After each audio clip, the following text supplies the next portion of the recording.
So, let me tell you something that you should have already realized by now about this fucking show you're listening to. This shit is supposed to be for mature audiences, as in grown-ups, mentally mature. It's supposed to talk about adult subjects, an adult frame of mind. It's not fucking that at all. This is two emotionally regressed, broken half-wits pretending to offer insight on movies. All they really offer you is an endless sexual perversion and a laundry list of personal paraphilia issues. You can make your own choices in life, but you have to choose this as entertainment. You know you're better than this. You have to know you are better than listening to Cinema Psyops.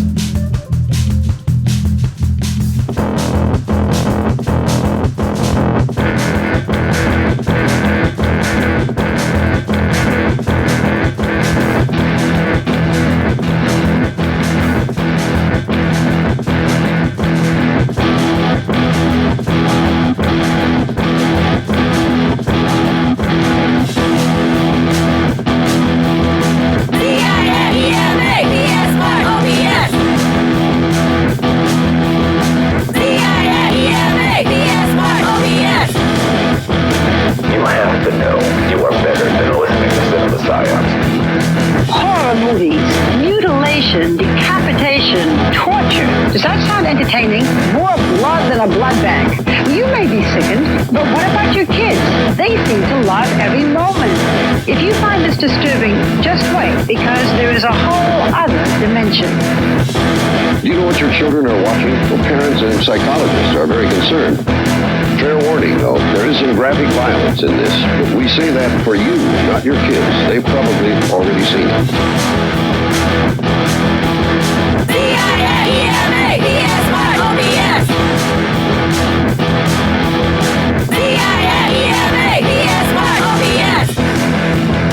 You have to know you are better than listening to Cinema Psyops. I like gore. I love blood and guts and stuff, you know. It just turns me on, you know, ever since I was a little kid. I love the feeling of being scared, you know. Kids call them slasher or splatter movies, and they get together to watch them at gross-out parties. The movies are extremely violent, sexually provocative, and have graphic displays of mutilation. I see them with my friends, and we see who can keep their eyes open the longest. Slumber Party Massacre. That was a classic. This guy just goes around killing people. That's the plot of all scary movies.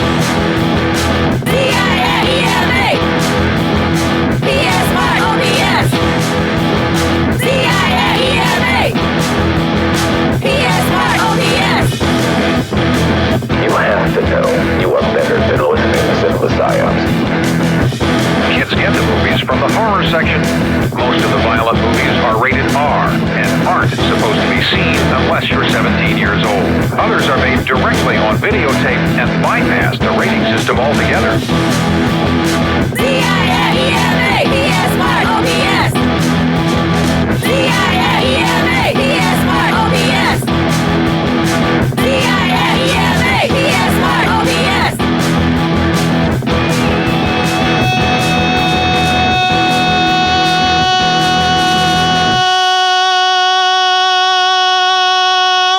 Welcome to the 320th consecutive week of Cinema Psyop. I'm your host, Court, a guy who's gonna shout, sing at you every episode from here on out till one of us finally gives up on the show. And joining me live all the way across Omaha via the bunker is my co-host, Matt. You know, not for nothing, but this advanced copy of Venom 2 is fucking weird. Yeah, that's not what we covered. It was called Baby Blood. It's a 1990s French film. Oh, okay. Well, I mean, I'm just saying it seems a bit awkward. Yeah, so there was some stirrings around this time in the early 90s. So this kind of is like the new wave of French extremity kind of starts here. It's like this, and then some of the stuff like Dial Code Santa or whatever it's called, which we know here in the States. I think it's called Deadly Games, which was if Kevin McAllister was actually fighting for his life from an actual threat of something that wanted to kill him because a crazy person dressed as Santa Claus breaks into his house. Oh, fun. Yeah. So I just laughed that Venom 2 is getting ready to come out, and this is what we're covering. I'm like, hey, this is kind of weird. I mean, he does encourage Eddie to eat, but eventually Eddie does kind of give over to the gross and allow that to happen. Yeah, I mean, he does eat like a head. I mean, heads. Multiple heads, yes. Many heads. Yeah. Yeah, but we're not talking about Marvel movies that are coming down the pipeline, especially since we're going to back the creators' families in those lawsuits to get some more money out of Marvel and or Disney. Hey, yeah, let's do it. Yeah, something for the little guy. Yeah, I'm already in on that, so there we go. But this week we're talking about Baby Blood, so back to the new wave of French extremity that I was trying to talk about. Of course. Before you tried to hijack me with your tomfoolery and jackassery. Well, I mean, if I'm not attempting to hijack you with my tomfoolery and jackassery, I don't know what I'm doing here. Usually the notes these days. Yeah, but I also have to supply the tomfoolery and the jackassery. You don't have to. You choose to. No, I think I have to. It's fine. It's fine. Wherever, agree to disagree. Like I don't have final say in how this show turns out. It's true. Well, I don't know. What are you, the parasite? You make all the decisions around here? You just wish I would gestate within your stomach and cause you serious pain when you displease me. Okay. I mean, hot, but what are we doing? Anyway, Baby Blood, new French extremity, as we were kind of talking about. So the French seem to be kind of on the, not necessarily the cutting edge, but like basically the leading edge or the start of when the gore really started to come back. They had been for a while, like the serial killer type slasher movies that they ended up doing in the early 20-aughts that were ultra bloody, you know, like Switchblade Romance, aka, what the fuck did they release that over here? Haute Tension or High Tension? Yeah. I mean, that was pretty fucking brutal and bloody. And the quote unquote uncut version that was released in the United States, no, that was just not even true because there's like even more. Like it goes even more extreme and insane in that film. So, Jesus. I wanted to bring that up because as much as I like to give the French shit, in this case they kind of were winning for a while with blood and gore and guts and awesome for like a while. Yeah, like a while. And, yeah, this is a pretty bloody movie. Yeah. And I believe that you've heard of the term Grand Guignol or Grand Guignol before, where it talks about like a type of theater that had like pain, suffering, blood, and guts, and was supposed to be horrific. I have now. If you've ever witnessed an interview with George Romero, he brings it up and says that that's what he does. Oh, okay. You just may have blocked that out, and or just been Maybe. like, "What's that word? I don't recognize it." I think that's a French invention, isn't it? Doesn't that those words sound French, right? Yeah. Totes. Should I look that up and make sure, or should I just trust my memory, or how do you feel about that? I think you should trust your memory. I think I should never trust your opinion, and I should always look it up. Well, okay. I mean, listen, I was trying to be nice to you, but fuck off. Okay, it's definitely French, so I was right. It actually is specifically in Paris, which I don't think it gets much more French than Paris. I mean, yeah, if you're going to be a tourist about it. For our immediate Americana purposes, with which this show plots the entire structure, from that perspective of some dumb fuck raised in America, yeah, Paris is about as French as it gets, right? Some idiot American dirtbag, capitalist pig. Stop, the kink shaming is working. You said some very hurtful and hateful words in there, like capitalist. Yeah, I know. I know right where to hit you. Anyway, so there's a tradition of the French getting this right, is what I'm basically saying, and I wanted to frame our review on that because the film Baby Blood, or what was released here as The Evil Within, which that makes sense, I suppose. Yeah.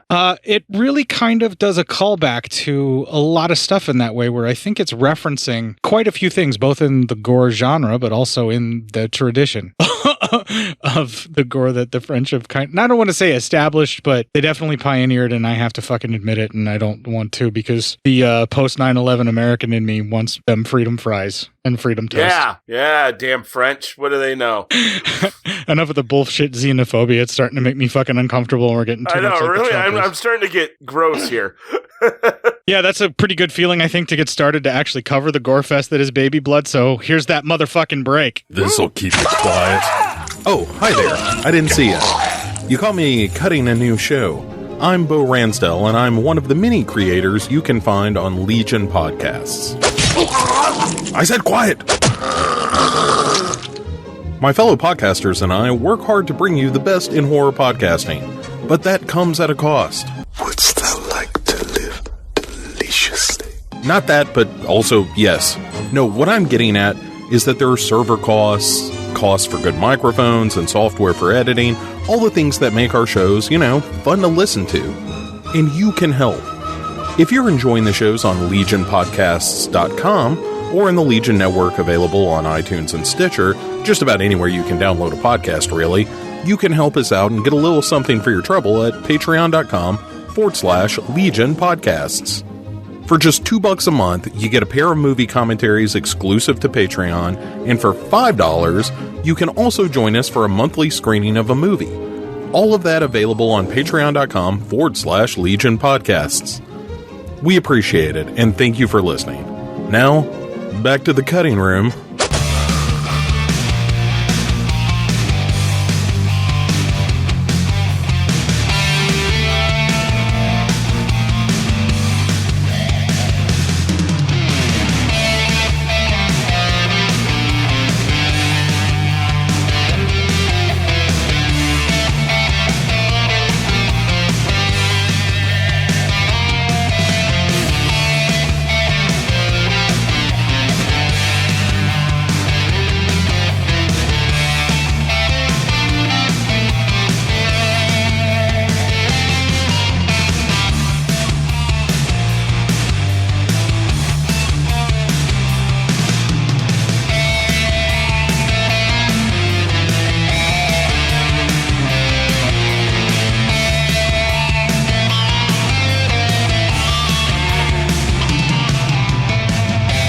That's pretty on the nose for those of you out there that could understand the lyrics that are listening in on the pirate radio edit. Yes, that is in fact I Drink Blood by Rocket from the Crypt. But do you? I mean, I have. I mean, it's pretty on the nose. Oh, it's really, really on the nose, and I don't even have a trailer to segue from those words on the nose because I would really like to be able to, but instead I'd just like to do the review. Oh, okay. Baby Blood. First 20 minutes, we start out with narration, so obviously that's going to be our first clip. And by the way, that's Gary Oldman's voice you're about to hear. That's Gary Oldman? It's Gary Oldman. You have to hear it now. I guess I do. Is he the voice of the creature? He is the voice of the disembodied, nebulous snake-like thing that crawls inside of the woman. Yeah. Wow, I didn't see that on the fucking credits. Did he go by a different name? No, but it's him. I think he was uncredited for it, and I think he would like to keep his name off of the film, although I have no idea why. Yeah, right? The fucking thing, it's brilliant. Why not? Let's be cool about this. Wow, somebody liked a film that I wasn't expecting them to. It was weird, but, there are enough moments because of the translation that it made me laugh. So anyway, so we start out, we see this cover gets thrown off this cage, so you can tell something's in the cage, and there's some tribal people who are trying to sell whatever's in it to a guy. They come to an agreement eventually on buying and selling, and we find out it's a cheetah, and then it gets sold to a local circus. So, there you go. That's fun. Then we see, it's a carnival, it's a traveling circus, and this lady wakes up. First thing she does is weigh herself and marks down what her current weight is. So she seems to be into fitness, so that's good for her, I guess. Then we see a delivery guy. He's watching through the window, and the husband finds him and freaks out on him. Well, she's like, oh, it wasn't anything, and he freaks out on her, so we see this guy's kind of an asshole. Oh, he's very obviously a controlling and manipulative guy, and it reframes that scene of her measuring herself and keeping an eye on her weight as a possibility of one of the ways that he controls her is to make sure that she stays a certain look and shape.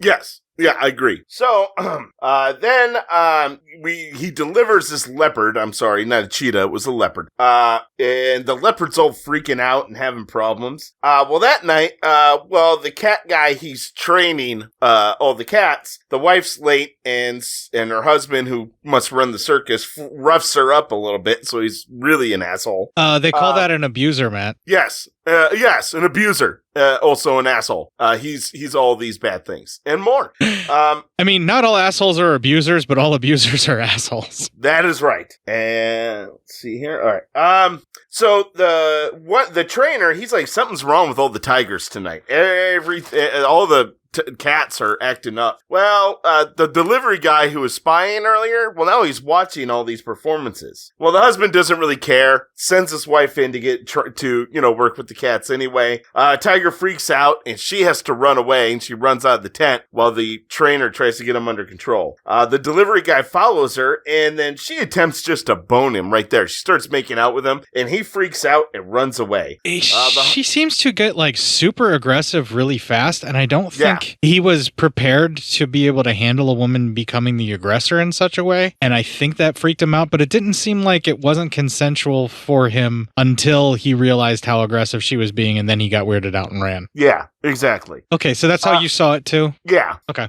I think he got freaked out. He was into her, but he got freaked out by a woman, controlling probably her own sexuality. Right. You know what I mean? Right. But like the thing that I don't understand about the situation, and I find the most confusing and I needed clarification, is that when a woman starts to get that passionate at you, normally myself, I would become extremely flattered, but also be looking for her to be putting a knife in me at some point. Because I also wouldn't understand why a woman would want me that much. Yeah, right. Clip. The husband sees and then slaps her across the face, and wow, you are an abusing dick face. Okay, I'm not defending the guy, but in this case, she was about to cheat on him, so maybe this is some kind of weird Never game should they have. slap anybody, though. Okay, without consent, maybe? Yeah. I mean, if they're into it and they want to be slapped around or something like that, then yeah, of course. They, you oblige, if everyone's consent. I don't think he had consent there to slap her, so. Okay, but if you feel like someone is cheating on you, I just want to get this on the record. It's still wrong to strike them in your view. Yes. All right, I'm not saying I disagree with you. I just wanted to have it on the record for some reason. That's weird. But yes, there's no reason to ever resort to violence. I feel like I'm entrapping you on things so that I have proof that you say good things to the world. Yeah, to the world. See, Matt's not a complete and utter dick. See, in this case, he's right.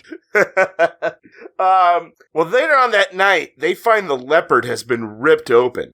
So they commence they look throughout all the tents to see if they can find what did it. Well, we see a slug type thing slip in and slips up into the sleeping wife. The next morning, she wakes up, she's sick, and she weighs herself, and she is apparently gaining weight, and she freaks out, packs the bag, and runs, and that's the end of the first 20 minutes. All right, so the weight gain thing where she decides to get up and run, now I'm starting to wonder if she was concerned that maybe she was pregnant and the way she was going to be able to tell was measuring around her stomach, if it started increasing in size at all, or if she started putting I think on that's weight. exactly what it was, is that she was afraid she was pregnant by her husband, and knowing how she, how she's treated, she ran. Okay, that's kind of my read on it as well. I'm not sure how to take really the intro of this film the way that it's going right now, because there's moments that are really well shot, like the stuff where they're doing the perspective of the host of our current monster that is our titular baby blood or blood baby or whatever the fuck this thing is. The perspective that they do, those shots that are like that are actually really well done, like the caged leopard where we're as the audience seeing things from its perspective, where all the people are like over the cage and looking at it and doing all that stuff. That sort of weird disorientation of not knowing what's going on actually really worked in the film's favor in my perspective, and just kind of how I was watching it, because I was really kind of confused and like wondering what was happening. And then when I figured out what it was that was going on, then I was intrigued and I was, in on the device. And when they brought this back and we saw this as a return, I did enjoy that as well. The gore stuff with the exploded leopard was cool, but that was like the after effect where they just kind of had it strawn out, and the blood definitely doesn't look all that believable. It kind of has that tempera paint feel to it that we've seen in Hammer films. in the late 60s. Like, it just doesn't quite look right. It gets better, though. I will say, I think this was like almost like the filmmakers didn't want to go all in on a mutilated animal. Like, they felt bad about it, so they wanted to make it look a little unrealistic, you know, so it could just so they could just get the point across. Because when they go all in on blood later on, they go all in and it looks real. And it's gross. I mean, like, real gross. So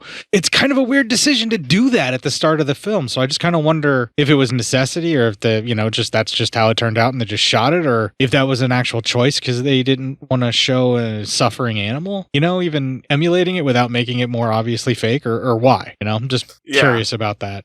The abusive relationship, man, they give you so much information so fast, and it's clear that at least what the story's putting across, what two American men picked up while watching it, because it seemed like we were in accordance that the weight watching thing had to do directly with her abusive husband, and it was one way, shape, or form. He may have been controlling her weight and her appearance because she works in the circus and because she is, you know, part of the show, but also she could be doing it in secret as she's doing it here, because clearly she gained weight, so therefore she's afraid she's pregnant, she's running, you know. So it works in both ways when you see the abusive side of the relationship. So you don't really know why she's doing it, but you can infer both things from seeing that very easily. And I like the way the filmmakers are telling the story thus far, because there's very little dialogue, and the dialogue that is there is just frivolous stuff between characters and people just talking about shit. It doesn't matter at this point, but you get to see everything you need to know about the story with what it's showing you. And film is a visual medium, so like, this is some solid filmmaking. And at this first 20 minutes, I'm super intrigued with like, what are we going to get? Because so far, like, the only thing that I have a complaint about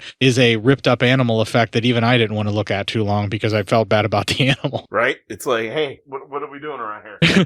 Right. And like the snake monster thing, I think it was wise for them to stay back and not film that too much. It did okay for what it was, but like, that was like a trauma level snake. Yeah. Like, or creature, or slithering that thing. was messed up. Yeah, the animation on it and the way that they were doing the actual movement of the snake, like when it was supposed to be wrapping around the bedpost and stuff, it seemed like they should have done another take of that. You know, they should have just tried again and figured out a way to make it like slither just a little bit more realistically, because that stuff really didn't work. And you don't need to see it go up the bedpost. You just need to see it under the blanket, and you know it got up there somehow. I will say this, there are title cards in this as well, but they're in French, so I'm just ignoring those. Oh, okay. Probably saying like months later, stuff like that. The first time she runs away, it's 1 month later, and that's where we're at the start, so we might as well move on. All right. So it's how much? 1 month later? 1 month later, yeah. All right. So 1 month later, and we see there's a city going around right now. We're no longer with the circus. Well, the husband, we see him. He's in the cab. And the driver's talking to him saying, yeah, he remembers, his wife. She was good looking, apparently had a good set of cans on her as he, talked, and then said, but she was very pregnant and looked really bad, like sick, pale. And she was talking to herself a lot. Well, the husband goes to this building and actually finds her. He kisses her and asks her to come back with him. Then she stabs him, right in the stomach. He's kind of crawling away, blood seeping out of him. She strips down and talks, saying not to make her kill him. And then the voice comes over. We got nudity in this scene, and I need to get a ruling on whether or not this is a thank you movie. This one's not. I can't give you that one. Because she's in the midst of a murder? And a nervous breakdown. Okay. Yeah, that's fair. So the mental state of the person as to why they're currently naked has to be taken into account before you can enjoy said nudity. Exactly. And then the voice says, do what I say and I won't hurt you, is what the voice says. Then she falls asleep. The next morning, she wakes up. She's still naked. The dude is just lying there. And the voice speaks to her, and that is our next clip. I want the blood of the man that you killed. I need it so that I can grow. I need it to be born. You must feed me, Yanka. And if I don't? I'll split your belly open. I'll rip you apart inside. I'll leave your body if you refuse to feed me. The blood of the man. What are you thinking? What are you thinking?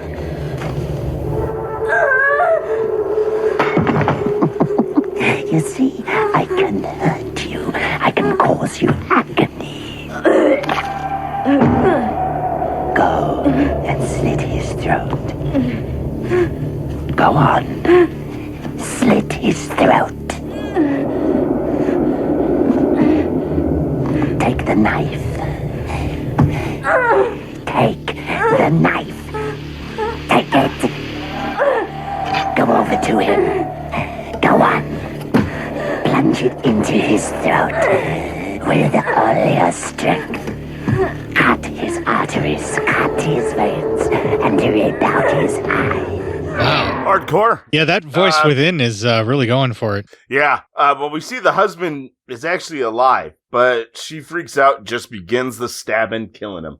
It gets brutal. It looks very realistic, and the blood is right on in these scenes, so I don't know what the fuck was going on with the jaguar that died. Yeah, maybe they just ran out of money at that point. Yeah, who fucking knows, because this stuff is brutal and really realistic and kind of gross. Yeah. Oh, yeah. Big time. Well, anyway, that night, though, she's sleeping, and they hear gunshots. Like, people are arguing and getting to the point where they're shooting, and the voice says they gotta leave, and fast. So she's walking out, and they come across a homeless man. And the voice says to slit his throat so she can feed it. Yanka, which is her name, throws herself into the water to try and drown. But later on, we see she's out of the water, and it says it just wants to be born, and it's not a monster. It talks, it thinks like a human, so it can't be a total monster, and it just wants to be born.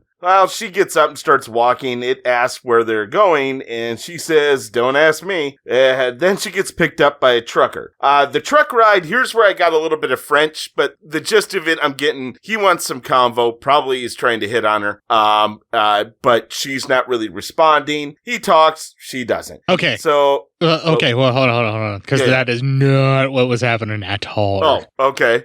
So, at the very start of the conversation, he gives her a complete sexual history about how he was raised in a salon, that his dad was a hairdresser, and that there were a bunch of guys there that really liked him and that he really liked, so that he had a lot of, I'm guessing from what I could glom from reading the stuff, because you did talk really fast, a lot of consensual sex with a lot of different men, mostly the hairdressers that were there at the salon. And he was talking about something along the lines of there were so many men that he couldn't handle it anymore. So he decided to give his ass a break, and he married one of them that had a sex change, that was a trans woman at that point. And they had a blast and lived together for a really long time. And I don't remember what happened with their relationship, how it didn't work out, but now he's a trucker and he's on the road and just, wants to make sure that she's okay. But mostly with him talking, he's just like talking to talk and telling her his complete sexual history of all the conquest of the various sex that he had. Now, they made it seem like it was an extremely young age, but I have no idea what the age of consent over there is in France. So what might be considered illegal here because of the age might be okay there for however young he was, but he was apparently like a teenager when he was doing this. But he was talking about it in such a way as to basically describe that like he very much wanted all of those guys. So I'm hoping that it was, he was supposed to be the age of consent, at least for that nation that this film takes place in. Yeah. All right. And then you fast forward to he gets to the station and pulls over. So he gets to the station and then he just kind of exasperates and goes, all right, well, he needs to get some gas and stuff. So he pulls over to the gas station.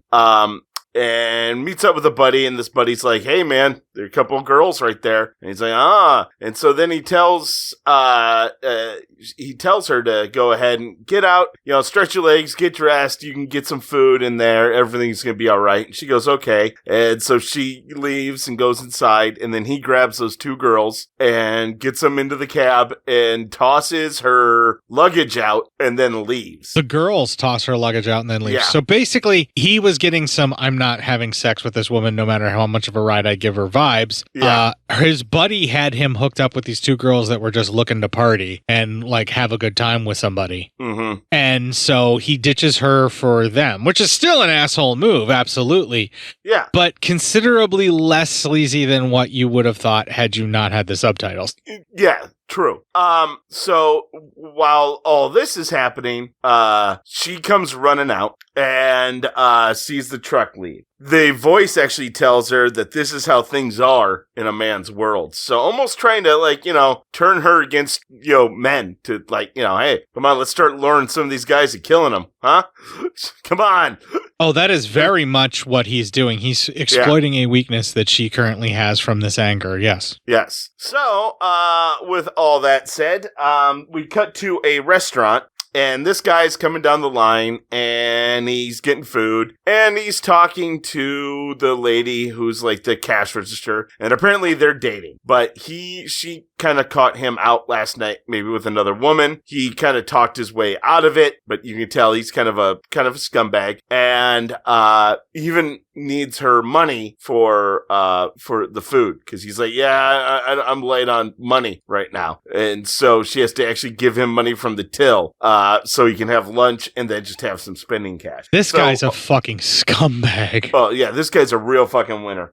Well, then we see Yanka. She's working at the restaurant as a waitress, and she's bussing a table. They make eye contact, and of course, now he's all of a sudden like, well, I guess she wants me. She walks down these stairs into a basement area. He follows her, and it's dark, and he's asking hello. Well, he trips over a chair. The light comes on. It's his girlfriend looking for him. He said, oh, man, I was looking for the can, which is a complete lie, but then leaves with her. The voice states that it is disappointed that, you know, he got away. And she says she is too, actually. And that surprises the voice. He's like, really? All right. Well, you know, hey, getting more on my side. So then later on, the girlfriend's outside waiting for him. And we see this handkerchief just soaked in blood. And that's the end of that 20 minutes. All right. So it is no shock that given what she has experienced prior to her life trying to hide out in the city, and then what happens with her having to go on the run because she murdered her would-be husband and full-time abuser. The way that she gets treated in the truck, it's really not a surprise that this guy, whom the audience so clearly should be hating and disliking for the way that he's acting, and then it gets taken up a notch by having him be like super stocky, just following her around like he's just gonna pounce on her if he gets the chance, like in a really bad way. Like it's real scary. Like if you saw somebody doing this shit in a restaurant, you would be trying to get between them. I'd be like, where's the fucking manager? Because I'm ready to fucking murder somebody. Yeah, you would go all Karen on his ass. But anyway. I would. But anyway, like it's obvious that why she's ready, because like she knows what's going on, and I think she was essentially just kind of testing to see how bad he would get, which is why she went to the bathroom and then came right back out. And when she knew that he followed her there, we're alone. I'm gonna kill this motherfucker. Clip. But also, yeah, that's basically.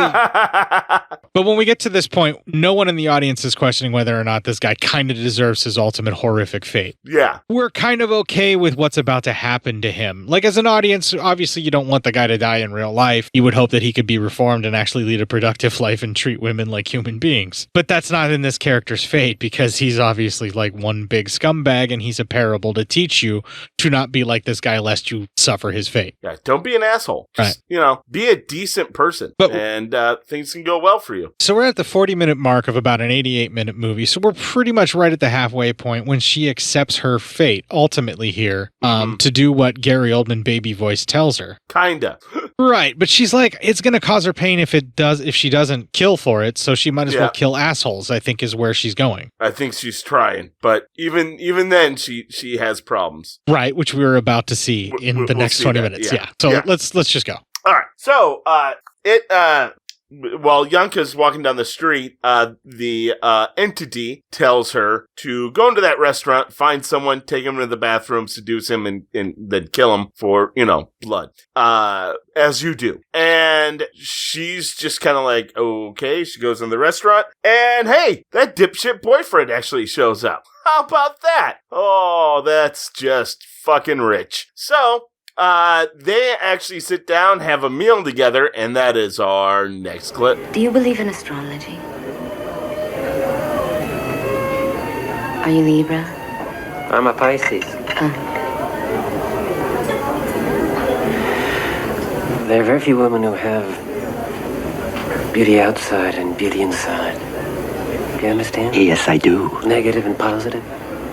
Opposites. The yin and yang. He's starting to lose me. like day and night.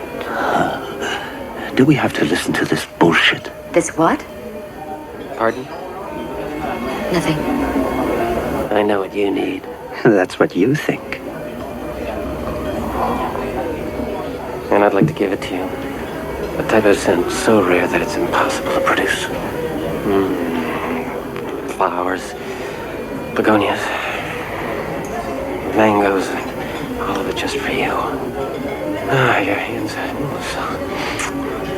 soft and cool. Smell. I have a better idea. Why don't you get him to bed, and I'll grab him by the balls. Am I funny? That's good. See how I can make you laugh at me? Huh? Here.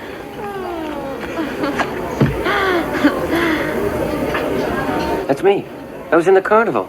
A circus clown. Big. But I went bankrupt. What about you? What have you done? Nothing. In my life, I've done nothing. Wow, that went bleak real fast. Yeah, right. Jesus, but I just loved the entity, just like just roasting the guy while he's trying to put on his game. Yeah, he calls him on his bullshit quite a bit. Yeah. Good job, entity.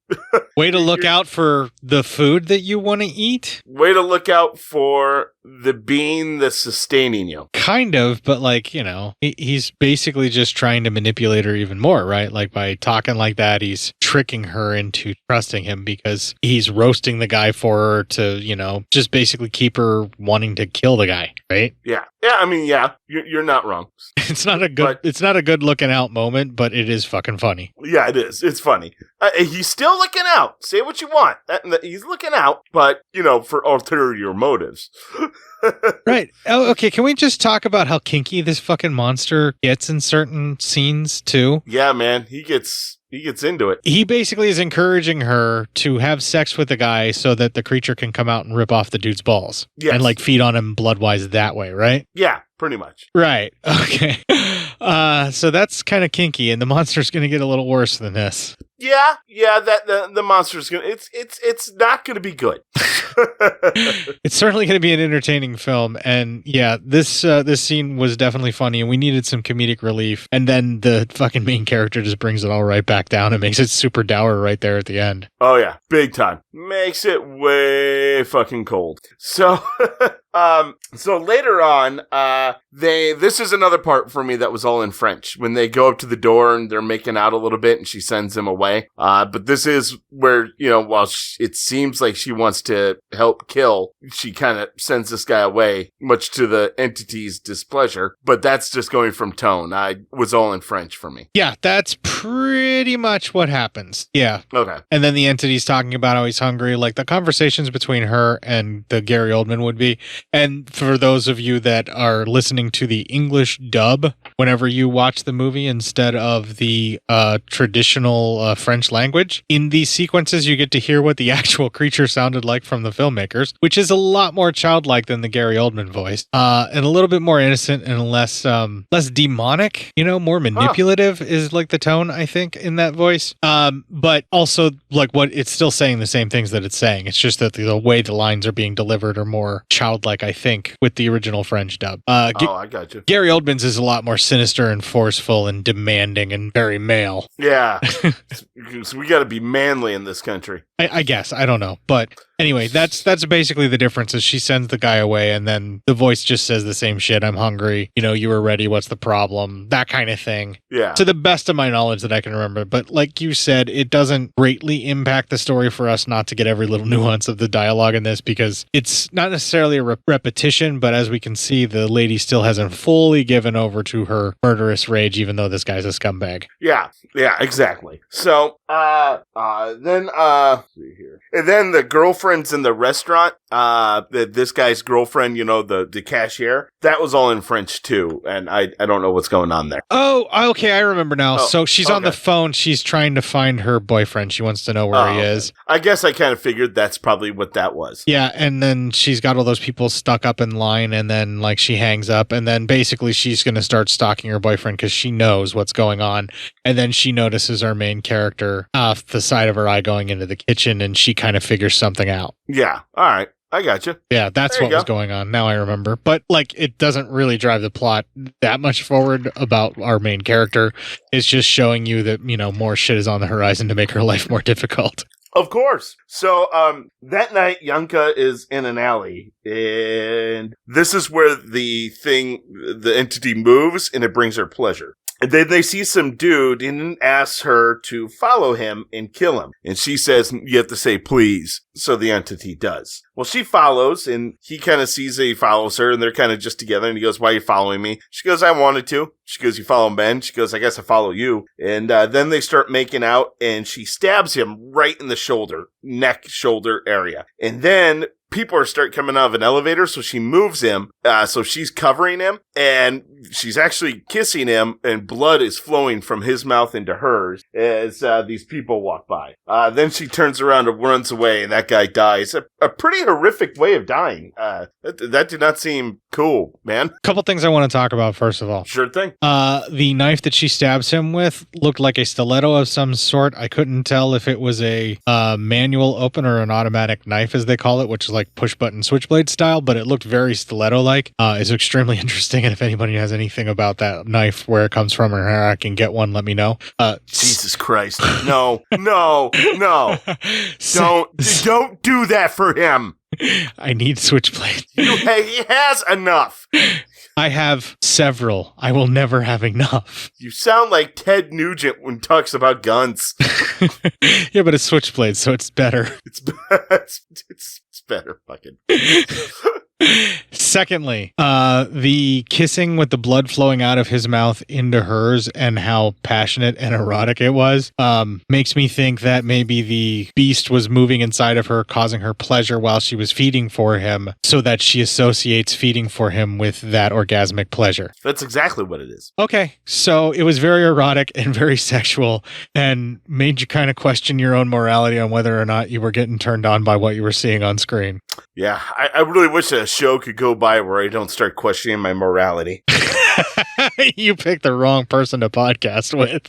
Fucking right. Jesus Christ. These are the types of questions I enjoy asking, so yeah. Well, later on, we see she's having sex with that loser dude. They are just boning like crazy. He then mentions he felt that something grabbed him. And you're like, the entity's getting a little creepy. The next morning she wakes up, she grabs a cigarette, and she goes into the kitchen to smoke it, and that's our next clip. I'm beginning to see why you like that. It shakes you up a bit, but it's fun. Stop that. Women aren't supposed to smoke when they're pregnant. Drop dead. I could have stopped you having fun if I wanted to. I'm decision maker around here, and don't you forget it. And put out the cigarette. Put out the cigarette. Put it out. You should take care of me and only me. After all, we're the same blood. Our blood's not the same. That's something you'll never have. But I already do. And I'll be born like a human. You're nothing like me. There's only one thing I want for you, and that's to die. Do you hear me? Die. And I'm going to kill you. Go ahead. You wouldn't dare. You're nothing but a coward. Fat and a coward. And an even bigger slob. Who taught you to talk like that? All right, so we need to address this now, because I feel like the film is moving into a symbolic area, and it can't wait to talk about it. To me, after hearing that sequence where they're discussing things and the way that she said, "Who taught you to talk like that?" to him or to her, in such a way, or who taught him to talk like that. This is starting to feel like it is symbolic of a woman struggling with the decision of whether or not to raise the child of an abusive spouse, because those traits will be possibly in that baby, or also if a baby conceived through violence or rape or something along those lines, where a woman is struggling internally with those thoughts, and that the things that this being are saying is driving her forward. So I feel like this movie is all in this woman's head, or at least this is what the film is very greatly hinting at, that maybe she really is pregnant. Maybe she really did lose her mind when she found that out and ran, and all of the killing and the things that she's been doing and all of the compulsions have just been like a delusion of her deranged mind at this point. Well, I don't think so. Not from the ending of this movie. Right, but that's kind of where we're going right now, is what it feels like. Like, you start to wonder how much of this is like actually, you know, like did we actually see the being, or is this all in her head at this point in the film? That's where I got that inclination. But I also feel like the way that this beast acts and how it gets unleashed upon the world later on, since you brought it up, I also feel that that's symbolic for a mother's guilt, right? Like, I knew that this person's father was evil, and look what it turned out to be. Look at the beast that it is. That could be, yeah, I can see that. Or it could just be some filmmaker wanting to go, I want to make some disgusting movie with no real message. Right, but I feel like there is some more symbolism there, because there's specific things that are said in the dialogue that are basically like making it to where this monster is actually her child, and it's talking like what would be her father, which is her abuser from the circus. True. So that's why I'm thinking that they're hinting at more. Am I going to read more into it than what is actually there? Yes, Matt, it's me. But I feel like there is some footing that I have here, more so than what I normally do when I go upon these weird little rants. Well, anyway, he comes in, he kind of butters her up, this loser dude. He said he wants to marry her. He's in love with her. And when she says that, she just starts stabbing him over and over again. After she's done, all of a sudden his girlfriend comes knocking on the door, looking for him. Well, the girlfriend, she's working around, she goes into the kitchen, and Yanka actually locks her in there. And it's dark, but when the fridge opens up, the boyfriend comes crawling out, and he's all bloody, looking and horrible. So that's bad. And she screams, but Yanka is, of course, running. His stabbing and would-be death that we thought we were seeing there is so fucking brutal. Like, that is a fucking brutal murdering. I mean, that is... You forget how much you fucking hate him, and you start to feel bad for him because of how fucking brutal it gets. No, I don't. All right, then. No. I guess so. Just because I thought it was brutal doesn't mean I didn't thoroughly enjoy myself. Wow. I never thought I'd see the day that you would be more fucking vengeful than me, Matt, but okay. COVID has turned me mean. Fair enough. Let's move on. So then we cut to some gambling. And a guy wins some cash. Then some other dudes, they catch up to him. He throws some money at him and hops in a cab, and we see that Yanka is the cab driver. So anyway, her belly is now very large, and she starts coughing up blood. She hears the voice again. So she hits the guy. And he's trying to recover, but then she hits and kills him with the car. So, you're just dead, motherfucker. That was also brutal and grody. Yeah, that was a good one. That was some good stuff right there. That's how you take care of business. As we say. Are you cheering for the woman killing for a monster? Listen, man, 2020 and 2021 hasn't exactly been the easiest time of my life. You let me cope the way I need to, and you cope the way you need to. Okay. Fucking Jesus. Judging me. I'm not judging. I just, I'm a little surprised is all. Yeah, and then then we see his head flies off, all this fucking shit. This is fucking brutal and over the top and grotesque and awesome. Oh yeah, it's fucking terrible. Another dude, he tries to run away, but then he gets hit by a fucking bus. Yeah, it's just like blood everywhere, just like fucking fountains of blood. Yeah, it's ridiculous. It's just roadie, but it's like somehow realistic and over the top both at once. Yeah, exactly. It's gloriously horrendous. Then she starts having another conversation with the bean, and that's our next clip. Yanka. What? Do you like men? Yes. all men? No, not all. Just some. Which ones, for example? Over there. He's good. Would you like to make love with him? Well, maybe. What do you like about men?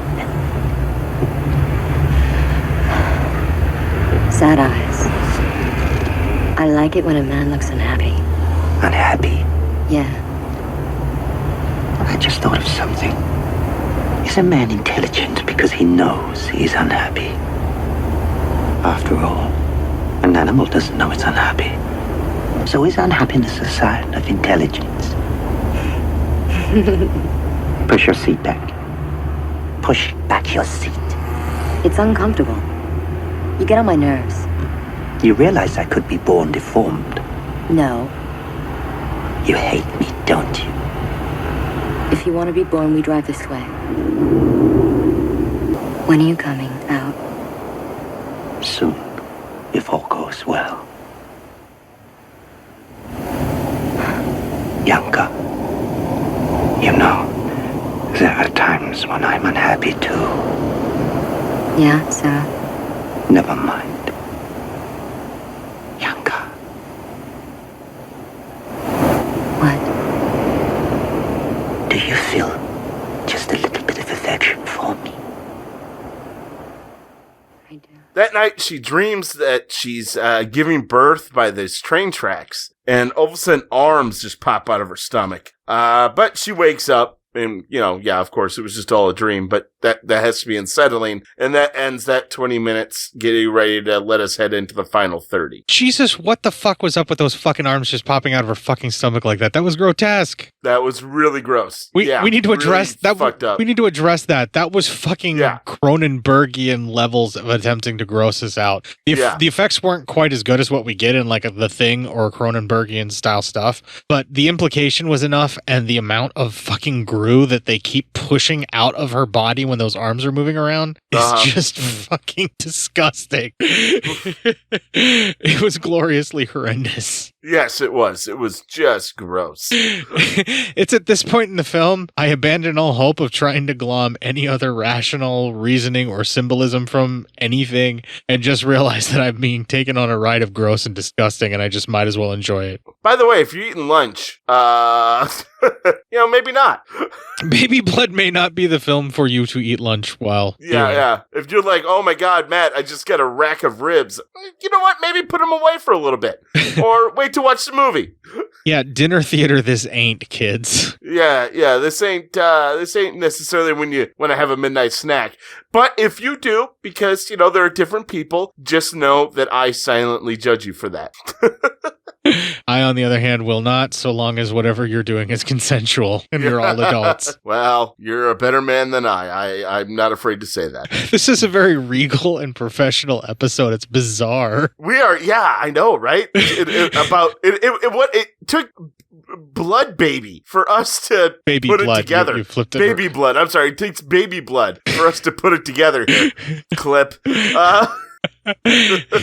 Jesus Christ, let's just stop while we're ahead and move on. All right. Woo-wee. So, in the final 30 minutes there, her car, while she's driving, has a breakdown, and she starts going into labor. She gets into another car with somebody else who picks her up, and then they crash the car, and that kills the driver. She walks around kind of in a daze, and then she walks into a women's shelter where she believes she'll give birth. The head lady's trying to help her out there, and for some reason she just snaps and kills the head lady. Just kills her, I think, because she knows, she's going to be in a lot of trouble when all this comes to pass. So, too many things to have to do. They wanted to call an ambulance. Yeah. And then she doesn't know what she's giving birth to, so. Right, she didn't want to be in a hospital because she doesn't know what she's going to give birth to, and then also she wants to try and escape or stop it, and if she's in a hospital, they're going to take it away and test it or whatever else. Also, they're going to test her and probably keep her prisoner or something else. Also, she's probably just delirious and fucking crazy at this point after all the killing. Any of the above or all of the above? All of it, any of it, some of it, whatever it takes, I guess. Definitely not none of it. Yeah, Yeah, definitely not none of it. It's most of it. So, she runs away, and she wants to talk to it. She's trying to talk to the entity, but it's now silent. Like, it will not speak to her. And so she's still trying to kind of figure out, what the fuck's that about. Then there's this kid, and he's playing with a toy gun, and he shoots at and it makes a snapping sound, and it scares her. And then the entity starts talking. Tell him that it's a little bastard. He says it needs a rest because it's going to be birthed soon. Well, she ends up in another part of the park, and that is our next clip. You'll be here then. Yes. And then someday you'll die. You know that? Yes, I know. But it's not the same for me. I don't know what you mean. I'll start living. But first I have to go back to my natural element. What's that? The sea.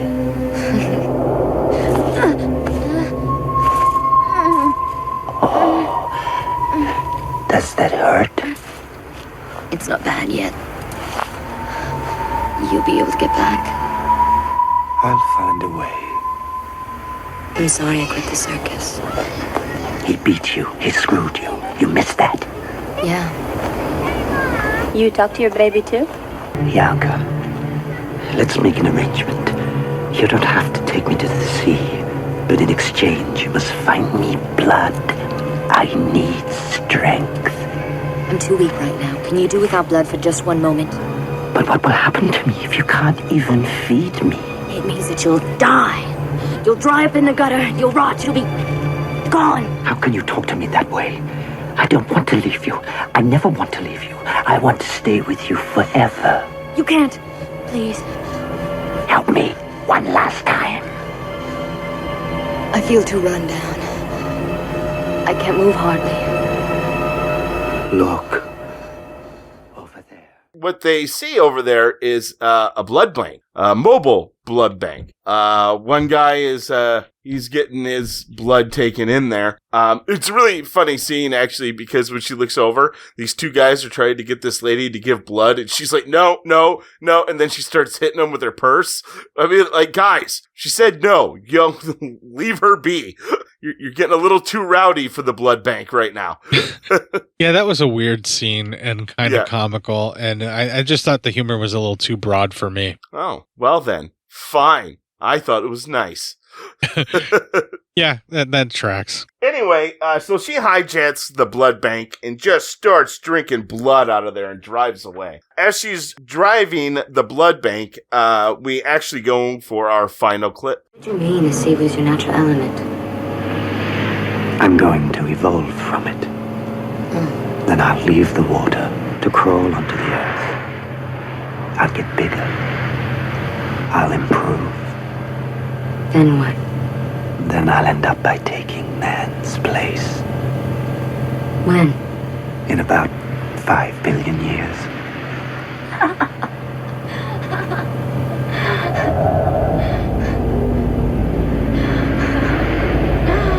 I'll miss you, Yanka. A lot. At this point, the guy who was in the back giving blood, who had passed out, he wakes up and tries to grab the steering wheel, and this crashes the blood bus.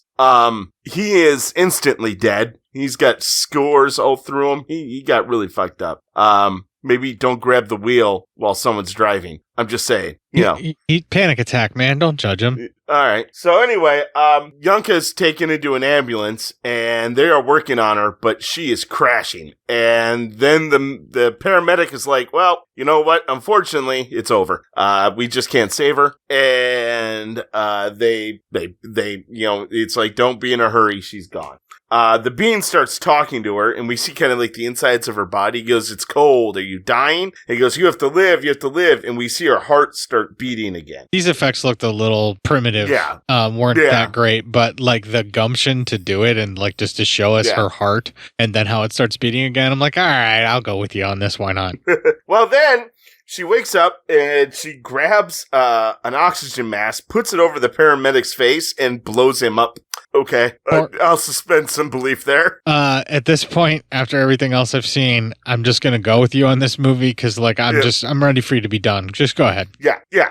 So anyway, the driver pulls over, of course, and he sees the mess, and Yanka comes out the back and starts hitting him with the oxygen tank and kills him. Just then, it's time for the birthing, and she gives birth, and the being looks like a human baby. A guy stops on the side of the road to read a map that's there, and as he's walking back, he sees all this carnage that happened, and he is just like, holy shit, and then Yanka steals his truck. And that's a funny moment, too, where he's like, she's stealing my truck, they're stealing my truck, as he's running after it. It was like, that's kind of funny. Yeah, again, too broad of comedy for myself, but... Yeah, I just thought it was funny for this movie. You know what I mean? Yeah, it's definitely them doing humor. I just didn't want to laugh at that particular moment, I guess. Yeah, I actually don't really blame you on that one. I was like, please don't try and make me laugh after the horrific shit that you just put me through. Yeah, exactly. So as she's driving, she wants the baby to talk. She's like begging for it to talk to her. Blows right past a hitchhiker. She gets to the engine starts to smoke. So she gets to a station and she runs in, asks for a mechanic, finds the mechanic, but the mechanic's busy on the phone, tells her to wait. Meanwhile, this woman's covered in blood and no one's batting a fucking eye. Yeah. Can we talk about that, please? Yeah. Head to toe. If I saw that, I'd be horrified. Clearly still bleeding profusely from between her legs everywhere she goes, too. And she's covered in blood. Covered. Head to toe. Nobody seems to even care. I don't know That's how... not shocking at all. What? How fucking liberal are your fucking politics, France, if this woman can run around covered in blood and no one gives a shit? What's going on in your small towns, France, if people are just wondering, everyone just wondering, oh, fuck, it's deer hunting season. Is this what the fuck does that mean? Was this some kind of fashion trend that we were not aware of here in the States that this is okay? God, Jesus Christ. What's this? Oh, they must have been deer hunting. Well, how do you end up covered in blood deer hunting? Oh, you know. No, I don't. You gotta fucking explain that shit to me. This isn't right.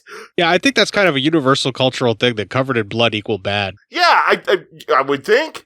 I would actually probably, that should be a universal fucking thing. We should hope, right? Let's move on. Yeah. Holy fuck. Anyway, the truck starts shaking and the baby's, making some noises when all of a sudden a bus pulls up and some guy, the bus driver gave the hitchhiker a lift. So the hitchhiker sees this and sees the truck and he goes to check it out and he gets pulled into the driver's seat and attacked by this baby. Yanka is outside and actually sees all this happening and she's like, well, what the heck's going on? And she goes out there, pulls the guy out, and he is gutted. Whatever the entity gutted this motherfucker. And then, maybe even more disturbingly, finds, the baby's skin. So it shedded whatever it was born as. So that didn't take long. Yeah, it was like a baby husk, and now, after it gutted the dude, whatever it is its next form. Yeah, it was able to, live. Here's where the film, if it was trying to do any kind of symbolism earlier on, abandons all hope of trying to drive that point home and just thoroughly tries to disgust you and gross you out. Yes. Yeah, it's all over. Yeah, it's like, fine, you didn't want my symbolism, take my blood and guts. Yeah, this is where then you get this. She sees a blood trail going to that bus, and she goes up there and asks the bus driver for a ride. And the bus driver's like, this bus is full of footballers, and I don't know if you know how they get. And she says she's tough, she'll be careful. And he goes, all right. So they get on. Was he implying she was going to be raped if she got on board? Yeah. All right, I thought so. I just wanted to make sure. Oh, yeah. Yeah, definitely rape. I mean, that's what he was saying. That's what he was implying. Yeah, very heavily so. Yeah. So anyway, so she gets on the bus, starts looking around. All the footballers are asleep, and except one wakes up. He gets real rapey, and she's trying to announce to everybody as everyone starts waking up and starts grabbing her and stuff that, that there's a creature in there. And she's being completely serious. They need to, help her find it and get it out of there. And the bus driver's like, hey, I told you. And then even mindlessly said to save some for him. So that was fucking gross. Yeah, at this point, you want something very bad to happen to every male on this bus. Justifiably so. Yep. And she's like, she keeps saying how there's one guy says he felt something slimy across his feet, and the bus is driving, and then the bus driver is reaching for a drink, and he gets attacked, and the entity now is some pale, I don't even know what to call it now. I wouldn't even know what this thing is. And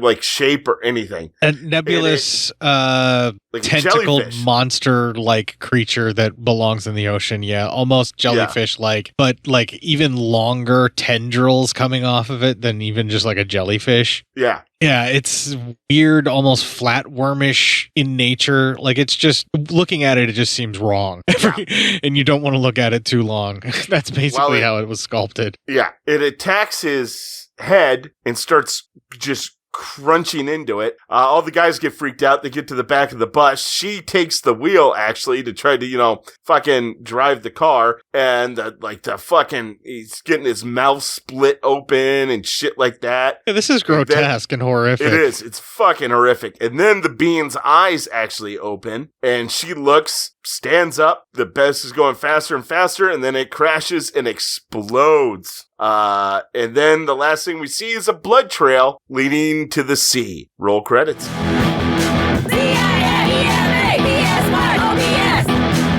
Yeah, so it gets away, right? Like in 5 billion years, it's going to take over and it wins. And is this a happy we don't ending? have to worry about it now. So fuck it. I mean, I'm not going to be around in 5 million years. Billion. So yeah, definitely 5 not. billion. Yeah, I'm definitely not. You know what? Even if you're lucky to make it like halfway to that billion mark, like the first billion mark, I think you're going to be happy you lived that long. And you're like, you know what? I'm good. I can die now. Yeah, right. I mean, I would think so. Man, this is a weird, fucking hard to put a beat on and just figure out where the fuck you are and what the fuck is going on in this movie. It does just disorienting as shit. Yeah, man. right. Like, because her life's on the run, her life is constantly in fear, and so the film just doesn't really let you get anchored anywhere. And I think they use that to its advantage. What we were talking about earlier about like just shortcutting the film and just telling you everything you need to know visually about what's going on. Like as soon as we see her in the city and then we see the dump that she's living in and how bad it currently is, and that her beau already found her or her husband or whatever it is, like the film just pretty much helps you draw a conclusion instantly because of the situation that's happening. But when you're actually looking at the filmmaking, when it goes from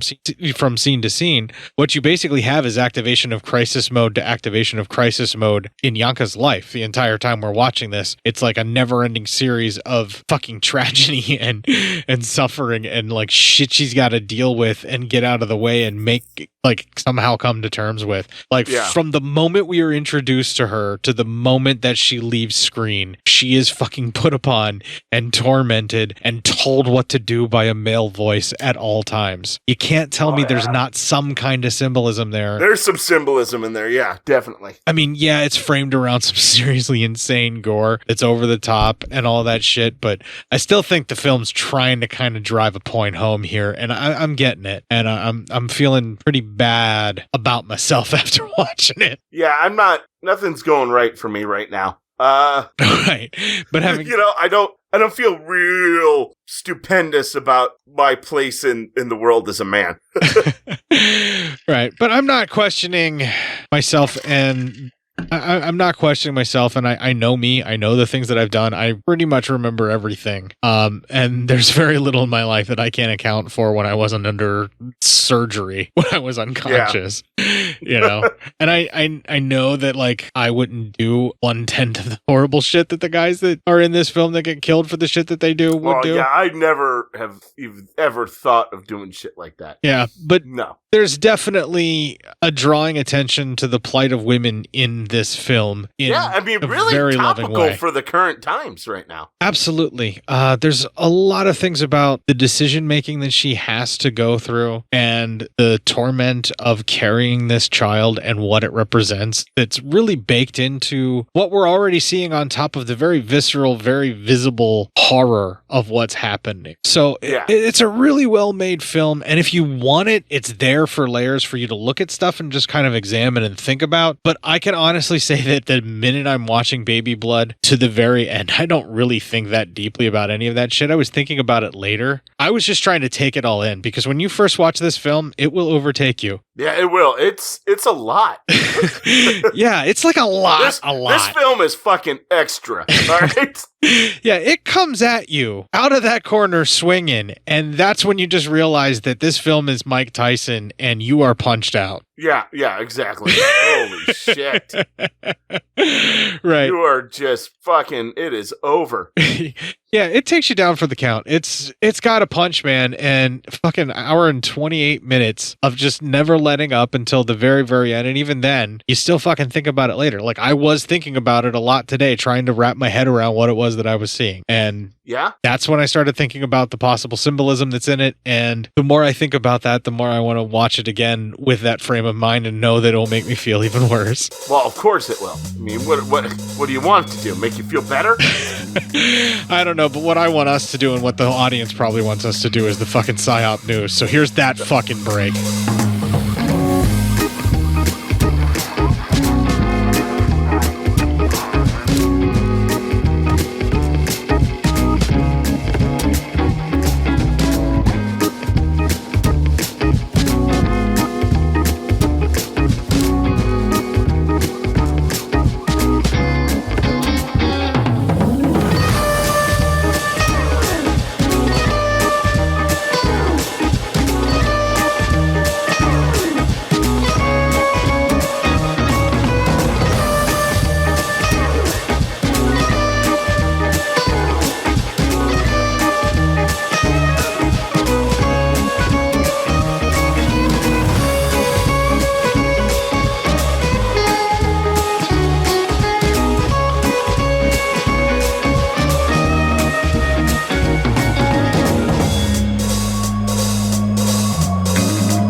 That is Blood and Tears by Danzig for those of you that are listening on the Pirate Radio edit. Fuck, that has a really powerful feeling right after everything that we just discussed. Those lyrics fit way too fucking well and it's uncomfortable, man. Yeah, it's not great. And everybody that's on the main feed is probably just hearing some royalty-free stuff that I was able to scrounge up that I felt fit and fit in the time before I said these words. Psyop News!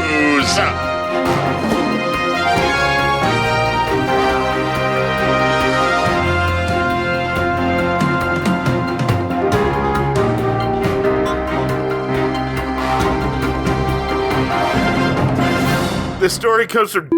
that would be our boy the Witch. Yes, posted back in August for us. How often we get to do the news now. Yeah, that's because somebody in this podcast, me, won't shut the fuck up. Yeah, right? Jesus Christ. Keep fucking talking. Man tragically dies after using glue to seal off penis. My gum has a cure for cancer. Well, that if you have glue around it. Shut up. Are you talking about penises? I am. A man has died after using strong glue to seal off his penis in a drug-fueled romp with his girlfriend because he didn't have a condom. Dude, you haven't heard of fucking pulling out? I mean, come on. Pulling it just to pull it. Salman Marza, 25, reportedly applied an epoxy adhesive to his manhood as a substitute for protection to stop his fiancée from getting pregnant before his sex at a hotel in Gurjat, India. Pull out and further degrade her by coming on her. Totally forgot when I said that. I don't even know the context behind that one. I remember you were basically saying various birth control methods, and that's the way that you phrased it and have regretted it ever since. Oh, Jesus Christ. Yeah, I guess. Fuck. You know what's really awful about these fucking clips? I think it's definitely time to retire them all because I feel horrible about somebody just repeating this to themselves and not thinking about any context at all. Yeah, right. I feel bad if one of our I think just it's time. one of our fans. Yeah. What if just one of our One fans listener, yeah. just get drunk with some friends, but they're in a public place and they say something like that, and then everyone hates that person, and it's because they fucking listened and for some reason thought that was funny. Right, like that's the harm that we're doing to people with using these fucking clips, and therefore also the news, right? Like we don't even what do we do? Do I just react to it like I used to in the old days? What do I do without the clips? Like I have to work now? You know what? Keep the clips. I'm going to tell you why. The clips are fine. People need to also take personal responsibility. You should know not to say any of this shit in public. I wasn't going to go shoulder deep for real. Yeah, right? See? I'm just saying. Yeah. That's probably fine. But now, having said that, we also need to take some personal accountability, and some of these clips that could be taken out of context, they need to be tired and gotten rid of. Maybe, yeah. Yeah. The coming one should probably go. But pulling it just to pull it needs to stay. And shut up, are you talking about penises? Yeah, that's something I hope people have said. And, like with their friends and shit, like hanging out and getting drunk. I really hope that's something that got out there. No, yeah, I know people have been saying that to each other. Shut up. Are you talking about penises? It's just great. Shut up. Are you talking about penises? I am. Me. The couple, both reportedly addicted to drugs, checked into a hotel at the Juhapura neighborhood of, Ahmedabad on June 22nd. Serious cock. It's going to cost you some serious cock. I wonder if that should be retired. I don't think so. That's fine. Yeah, it depends upon whether or not it will cost you that. That's something like somebody you could say, like if you have a significant other and they want you to do something, that could be something you say to them. Mr. Moza was found outside unconscious the following day, police say. After taking drugs, he decided to use strong glue to seal off his private parts during intercourse to avoid pregnancy, according to an unnamed senior. It's going to cost you some serious cock. Ahmedabad police officer who said the pair also mixed whitener with the epoxy to inhale it for a kick. Jesus Christ. Don't threaten to cut off my cock for $60. Mostly because I put my penis side of you bareback. Well, this guy didn't. Nope. He probably would still be alive today if he did. Several witnesses said that Mirza, along with his former fiancee, both of whom were addicted to drugs, had gone to the hotel in Chapura, the officer reports in Times of India. Jesus, how many times could they say these people are addicted to drugs? Might as well just name the article, Drugs Are Bad, okay? Since they tried to use paint and glue as a contraceptive. Yeah. Clearly they were not in a good frame of mind. No. Since they did not have any protection, they decided to apply the adhesive on his private parts to ensure that she does not get pregnant. They are carrying the adhesive as they occasionally used it with whitener to inhale the mixture for a kick. The next day, Mr. Misa was found unconscious in shrubs near an apartment complex by a friend who took him home. But his condition deteriorated and he was rushed to a Sola Civil Hospital where he died from multiple organ failure, reportedly caused by the adhesive. Senior officers said, unfortunately, the adhesive damaged Simolin's organs and he died due to multiple organ failure. Okay, so whatever it was that was in the adhesive was leaching into his system and killed him? That's what they're waiting for. They believe he may have taken a drug that affected his health, with the glue just adding complications. That's what his family believes, and they're calling for an inquiry into his death. The deputy police commissioner told the local news outlets the samples of the deceased have been sent for forensic examination, and they're waiting for the report to arrive. This is why every human being on the planet that is of age and can be a consenting adult should have access to birth control should they require it.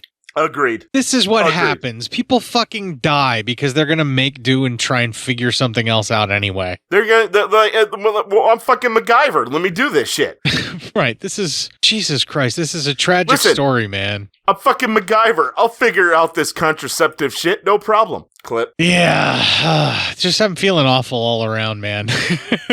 Yeah. I'm feeling bad about being a man, in a man's world because of all the things that it does to the women in the man's world. I'm feeling down after the news and what happened to that dude because he couldn't get access to decent fucking healthcare, I suppose. Well, it sounds like you probably could have gotten out about condoms, but I think they got high first. I don't know, but just the decisions that are going on, man, that just bums me out. It's bad. It's not good.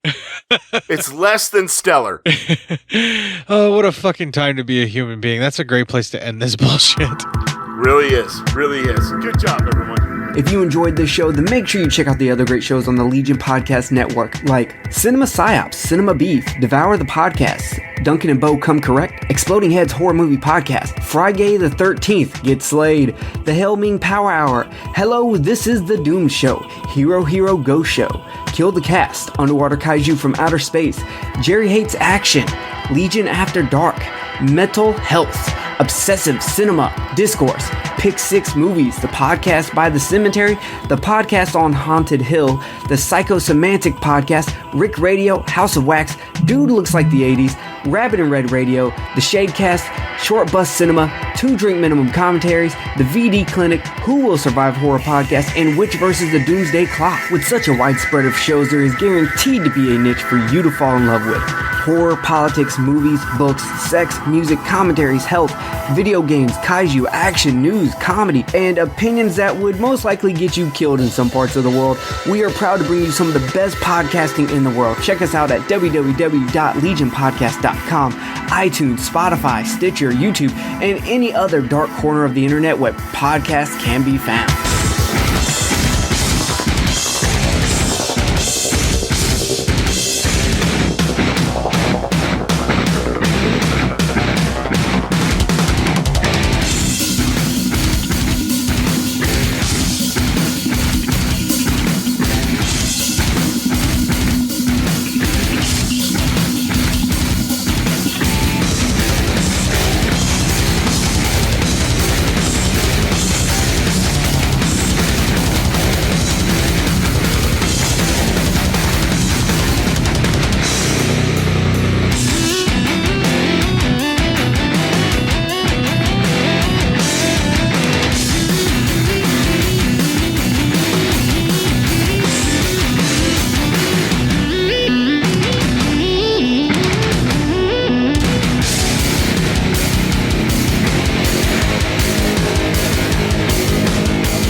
I know that's so fucking on the nose, but come on, Matt, even you gotta get into that. Oh, that was some good shit. That was good shit. AC/DC, if you want blood, you got it. For those of you listening on the pirate radio edit, I had to do it. Yeah. And if you're listening to the main feed, it's some kind of royalty-free thing that'll get past the fucking bots that be scrubbing out there trying to fuck with our lives. Fucking bots. But the bots ain't on that Patreon feed, man. That's why I'm doing the pirate radio edits there, because I get to do it the way that I always wanted. Fucking A. I didn't bring up the show housekeeping, so I'm going to pad out some time with this patter. Hey, pitter patter. If you'd like to find other instances where Court just actually sung what it is that he's doing, you can find that on our landing and launching page on our main Legion feed, legionpodcast.com/cinema-psyop. That is where all previous 319 instances of me singing out the things that I'm doing instead of actually trying to find pitter patter to keep you busy with. It's all available there. Yay! I'm busy, Court. Let him know what's up. Matt has no idea what to say after all of that babble. I really don't. I'm like, all right. You can also find all sorts of friddle-faddle and all sorts of weird babble on our Instagram feed in the form of memes. That is cinema_psyop there for the people's meme suppository. Yeah! Everyone get them memes. All up in you. Memes. All up. All those memes are just up in you. This just got really gross and weird. Yeah. Loving it. Speaking of gross and weird, you can tweet a couple of tweets to a couple of twats on the porn bot-filled haven known as Twitter, as long as you block, mute, and or unfollow people you dislike there. Speaking of someone you should like there, I'm at @Court_Psyop, where you could follow me and maybe I'll follow you, and he is also at Psyop Matt. Yeah. Be nice to us. We're very nice people. I don't think we get enough credit for that. I think we get probably more than enough, if you ask me.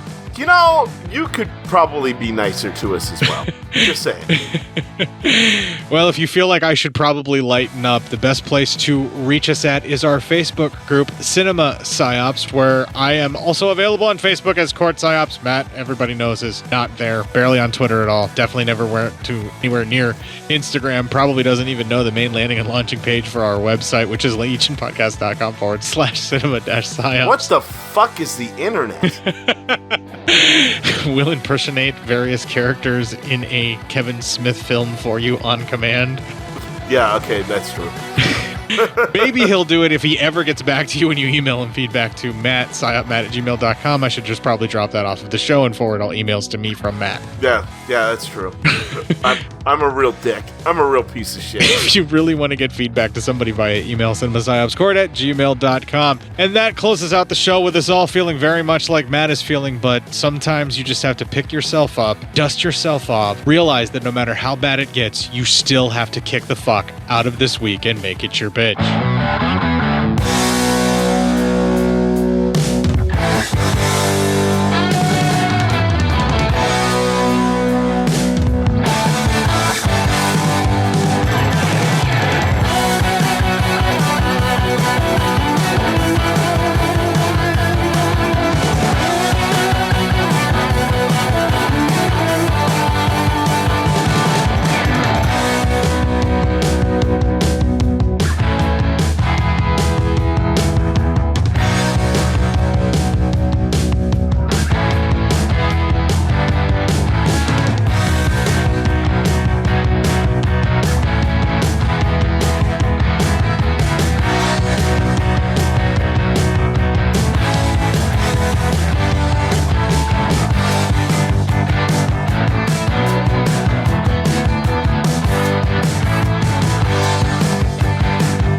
Hello. All right, start recording. Yep, I'm now recording. 1, 2, 3. All right, so I had to make a fourth rule in the fucking group. Oh great.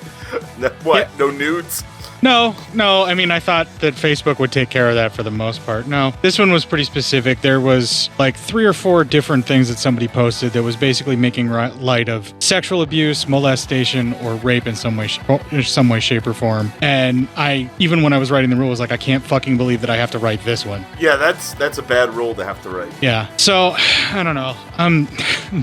Facebook groups are really not being as rewarding as I would want them to be right now with all the shit that I've had to deal with.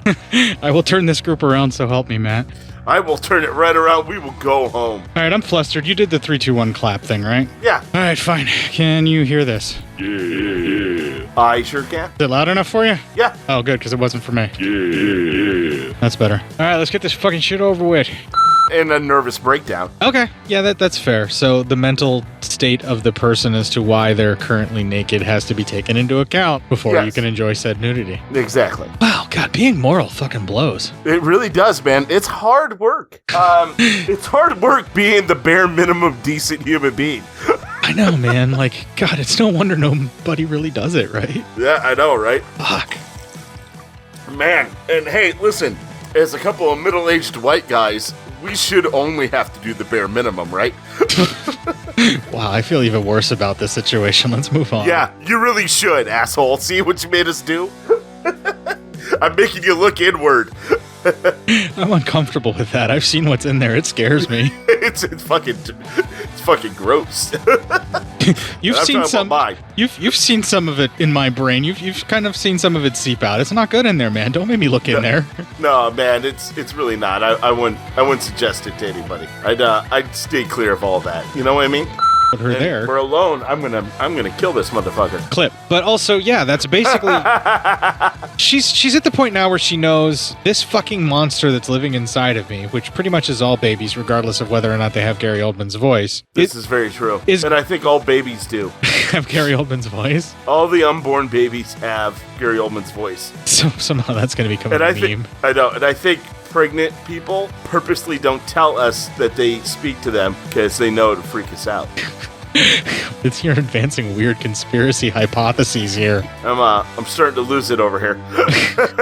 Right now, you also help. Am I crazy or am I the sanest person you know? All I know is that you derailed me so much that I forgot what point I was trying to make or what I was going to say. Am I going to read more into it than what is actually there? Yes, Matt, it's me. But I feel like there is some footing that I have here, more so than what I normally do when I go upon these weird little rants. How about you calm down? I'm about as fucking calm as I'm going to ever get with you, son. Now move on with the review. I thought you were going to tell me not to gaslight you. But gaslighting's not a thing. You made it up. It's all in your head. All right. So. Way to bring something up so you can tell your own joke and then move on. Yeah. Hold on one sec. You ever had that moment you can't read your own handwriting? Yeah, that's why I started typing. Yeah, right? I just thought the humor was a little too broad for me. Oh, well then. Fine. I thought it was nice. Yeah, that tracks. That motherfucker. I don't know why, but it seems like that's an insult.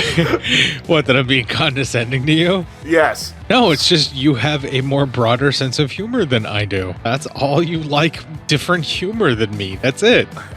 I want to feel like you're being fair, but I don't know.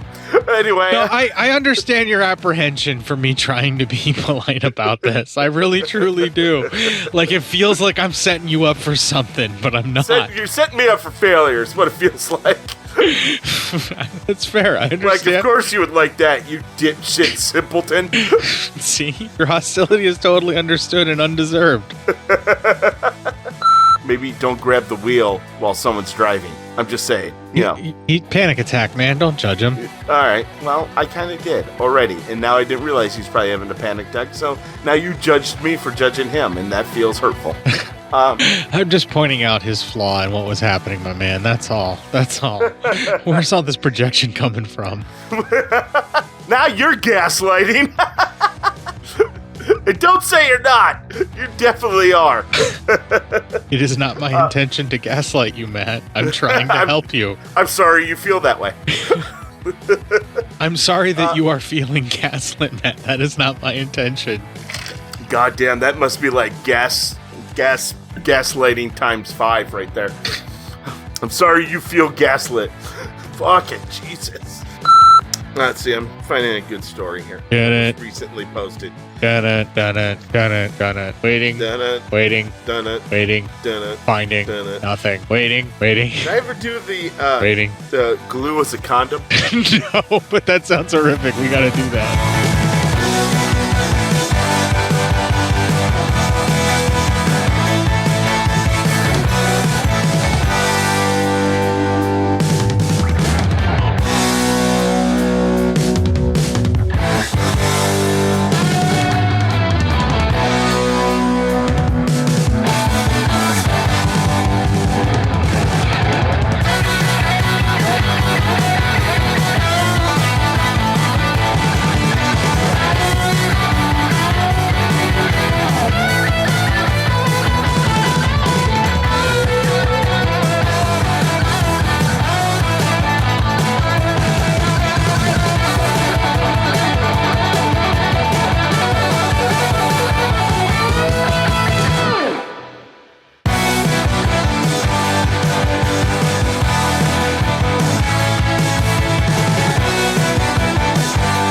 And that closes out the show with us all feeling very much like Matt is feeling, but sometimes you just have to pick yourself up, dust yourself off, realize that no matter how bad it gets, you still have to kick the fuck out of this week and make it your bitch. All right, we're out. All right. And I've stopped recording. Fuck.